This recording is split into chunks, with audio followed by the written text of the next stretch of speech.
जय भोले दोस्तों, सनातन धर्म की जय। हर हर महादेव। श्रोता बंधुओं, महर्षि वेद व्यास द्वारा रचित शिव पुराण, जिसमें भगवान शिव की महिमा के साथ ब्रह्मांड के रहस्यों को भी बताया गया है। इस पुराण में आत्मा, भक्ति, योग और मोक्ष का मार्ग भी बताया गया है।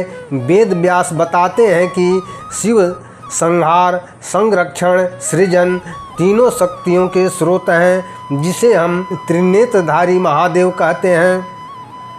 शिव हर तत्व में विराजमान है। अग्नि में, जल में, हवा में, आकाश में और पृथ्वी में तथा हमारे भीतर भी चेतना में भी शिव ही हैं। जय भोले, हर हर महादेव।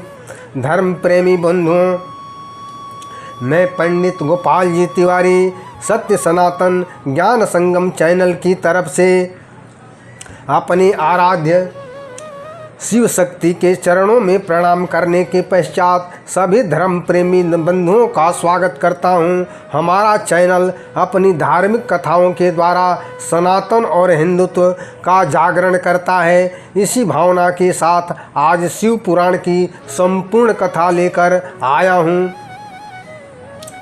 शिव पुराण में कुल 7 संहिता है। विदेश्वर संहिता से लेकर वायवीय संहिता तक हमें शिव के विविध रूपों से परिचित कराती है। कहीं शिव तपस्वी हैं, कहीं गृहस्थ, कहीं रुद्र हैं, तो कहीं करुणामय। यह पुराण हमें ईश्वर की उपासना, शिव के तत्व का ज्ञान प्रदान करता है। तो आइए शिव पुराण की भक्ति में गोता लगाते हैं। अध्याय 1। शिव पुराण का प्रथम अध्याय भगवान विष्णु और ब्रह्मा जी के बीच एक गूढ़ प्रश्न से होता है। सत्य क्या है? दोनों देवता अपनी अपनी सत्ता को श्रेष्ठ मानते हैं, और जब अहंकार टकराता है तब भगवान शिव प्रकट होते हैं, एक अग्नि स्तंभ के रूप में, जिसका न आदि है न अंत है। यह अग्नि स्तंभ ही शिव तत्व का प्रतीक है। यह दर्शाता है कि शिव का स्वरूप सीमा से परे है। ब्रह्मा इस अग्नि स्तंभ के ऊपरी छोर का पता लगाने के लिए हंस रूप में आकाश में उड़ते हैं। वहीं भगवान विष्णु 12 रूप में अग्नि स्तंभ का पता लगाने नीचे की गहराई में उतरते हैं, लेकिन अंततः दोनों असफल रहते हैं। इस अध्याय में पहली बार शिवलिंग की अवधारणा सामने आती है। अग्नि स्तंभ ही बाद में शिवलिंग का प्रतीक बनता है, जो निराकार और साकार के बीच की कड़ी है। फिर प्रकट होते हैं भगवान शिव। अपने दिव्य स्वरूप से ब्रह्मा विष्णु को सच्चा ज्ञान कराते हैं। भगवान शिव बताते हैं कि जो अहंकार में डूबा है वह हमें नहीं जान सकता। जो समर्पण करता है वही शिव तत्व को प्राप्त कर सकता है। यह अध्याय शिव के असीम रूप को दिखाने के साथ ही बताता है कि ज्ञान की शुरुआत विनम्रता से होती है। इस अध्याय में बताया गया है कि भगवान विष्णु शिव को हृदय से स्वीकार करने के कारण ही हरि कहलाए, तथा ब्रह्मा जी के झूठ बोलने के कारण उन्हें पूजा से वंचित कर दिया गया। इससे हमें सीख मिलती है कि शिव भक्ति के साथ ही सच्चाई और समर्पण से प्रसन्न होते हैं।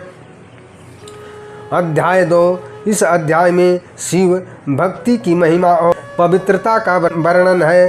भगवान शिव अपने दिव्य रूप में प्रकट होकर नारद मुनि को वह रहस्य बताते हैं जो ब्रह्मांड की आत्मा का दर्शन है। शिव की उपासना किस भावना से की जाए तथा कैसे साधक शिवलिंग की पूजा से परम लक्ष्य को प्राप्त कर सकता है। भगवान शिव कहते हैं, न तो मैं किसी वेद में पूर्णतः सम्माहित हूँ, न मैं तो किसी मूर्ति से बधा हूँ। मेरी अनुभूति उस साधक को हो जाती है जो एकाग्रता, श्रद्धा और आत्मसमर्पण के साथ मेरी उपासना करता है। इससे ज्ञात होता है कि सच्ची भक्ति में केवल मंत्रों का उच्चारण ही नहीं बल्कि पूर्ण समर्पण आवश्यक है। यहीं पर पंचाक्षर मंत्र की महिमा का वर्णन किया गया है और ओम नमः शिवाय की महिमा प्रकट की जाती है। भगवान शिव कहते हैं कि यह मंत्र मेरे नाम के साथ पंच महाभूतों पृथ्वी, जल, अग्नि, वायु और आकाश का संतुलन भी है। जब यह मंत्र हृदय से निकलता है तब साधक के भीतर की चेतना को जागृत करता है और उसे ब्रह्म की अनुभूति तक पहुंचा देता है। इस अध्याय में शिवलिंग की ब्रह्मांड का केंद्र बताया गया है। शिवलिंग के पाषाण रूप नहीं, वह ऊर्जा है जहाँ सृष्टि आरंभ होती है और उसी में विलीन हो जाती है। इसी रूप में लिंग को पुरुष और आधार को प्रकृति कहा गया है। दोनों मिलकर ही सृष्टि को संपूर्ण बनाते हैं। भगवान शिव नारद जी से बताते हैं कि अगर कोई भी श्रद्धा से मेरा नाम जपता है वह मेरे हृदय में स्थान पा जाता है। इसलिए शिव भक्ति में निष्कलंक भावना और आत्मा की पवित्रता आवश्यक है। अध्याय 3। इस अध्याय में शिव पूजा की विधियों, उनके वैज्ञानिक और आध्यात्मिक पक्ष और पूजा के सही विधि को स्पष्ट किया गया है। भगवान शिव नारद मुनि को बताते हैं केवल दीप जलाना, फूल चढ़ाना, जल चढ़ाना, मंत्र पढ़ना यंत्रवत हो जाए तो केवल कर्म ही रह जाता है, पूजा नहीं।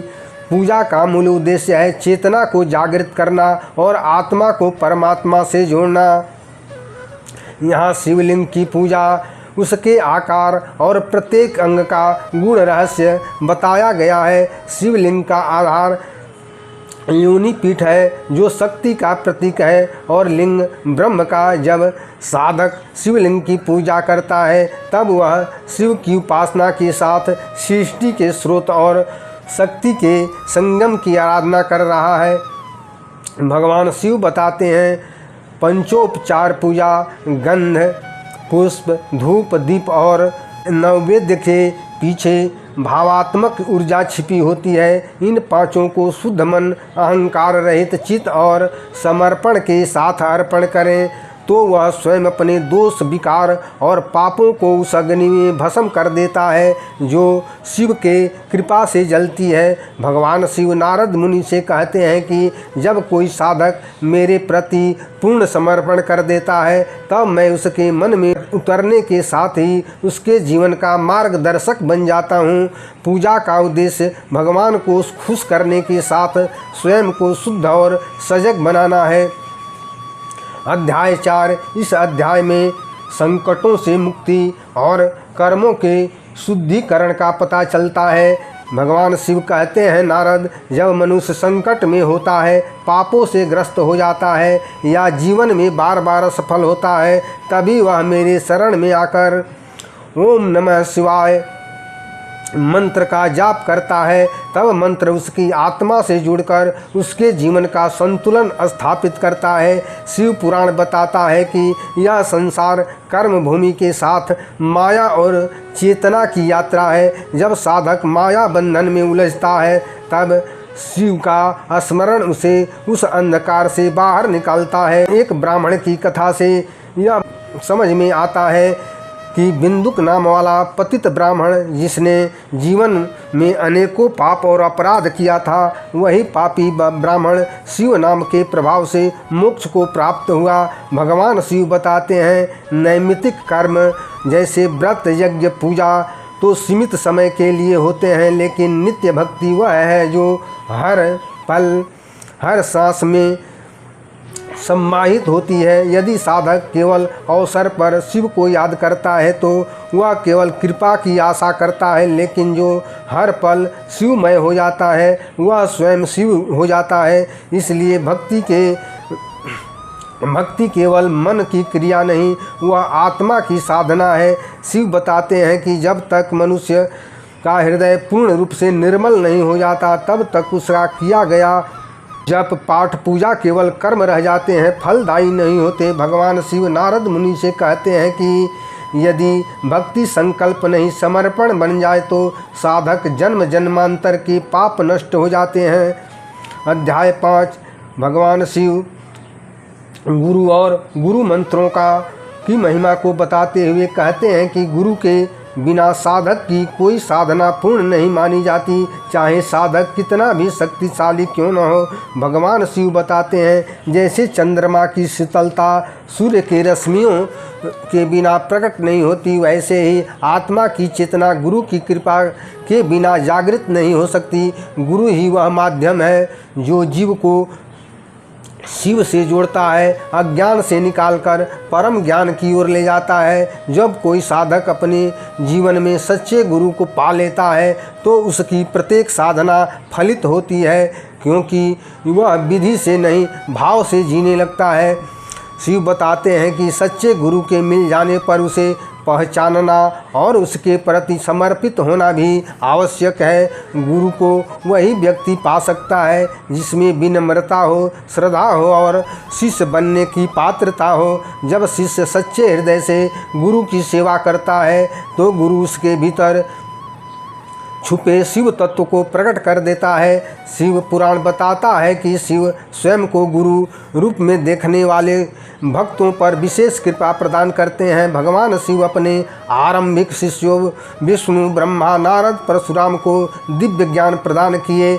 इससे समझ में आता है कि देवताओं को भी गुरु की आवश्यकता होती है, इसलिए शिव आदि गुरु भी हैं, जिससे समस्त ज्ञान और ध्यान की धारणाएं प्रकट हुई हैं। अध्याय 6।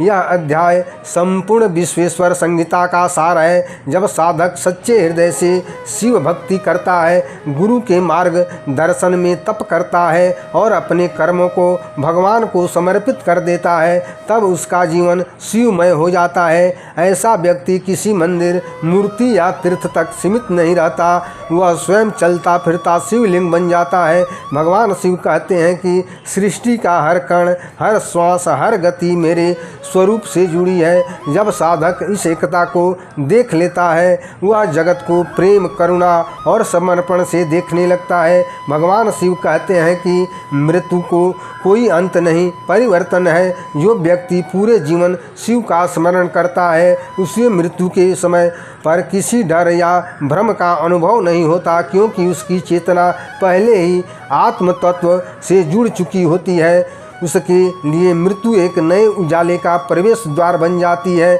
नारद जी पूछते हैं कि क्या कोई शिव को साक्षात देख सकता है? शिव कहते हैं, जब साधक मैं और तुम का भेद मिटा दे, तब वह शिवमय हो जाता है और अपने अंदर साक्षात शिव दर्शन करता रहता है। जय भोले, हर हर महादेव। श्रोता बंधुओं, शिव महापुराण की संपूर्ण कथा सुनकर शिव भक्ति के साथ लाइक करें, शेयर करें, कमेंट करें। चैनल पर पहली बार हो तो सब्सक्राइब अवश्य करें। सनातन धर्म की जय। हर हर महादेव।